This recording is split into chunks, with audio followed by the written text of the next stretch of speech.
सांग माने नमस्कार जय जगन्नाथ। तो आज हेउची प्रथमाष्टमी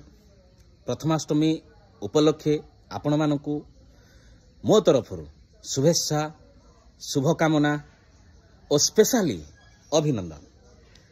तो प्रथमाष्टमी कहवा अर्थ मो कथा कहबी मु तो घर सान मु अष्टमी ना आज्ञा देखंतु मो पुओ से घर जेहेतु मोर गोटे से घर मोर गोटे बोली पुओ तो ये बड़ यार प्रथमाष्टमी आज होती।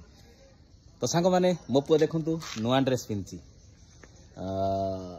सांग माने ड्रेस टी भल लागुची ना ता चॉइस से निजे जाइथिला आनिया पई ता चॉइस पतु निजे जाइथिलो आनिया पई ना जाई नथिलु जाइथिलु टी। तो सांग माने से निजे जाइथिला आनिया पई ड्रेस तो ता पसंद रे से आनी छी। तो तते ड्रेस टी भल लागुची हां उच्चा पाटरे टिके कह हां। तो सांग माने आज प्रथमाष्टमी सेथि पई मो पुओ नुआ ड्रेस पिंधिबो बोली तार आउ 5टार निद नाही। तो नुआ ड्रेस से पिंधिबो ना तार 5टार आउ निद नाही। तो सांग माने आउ कोन कहबी रखुची जय जगन्नाथ।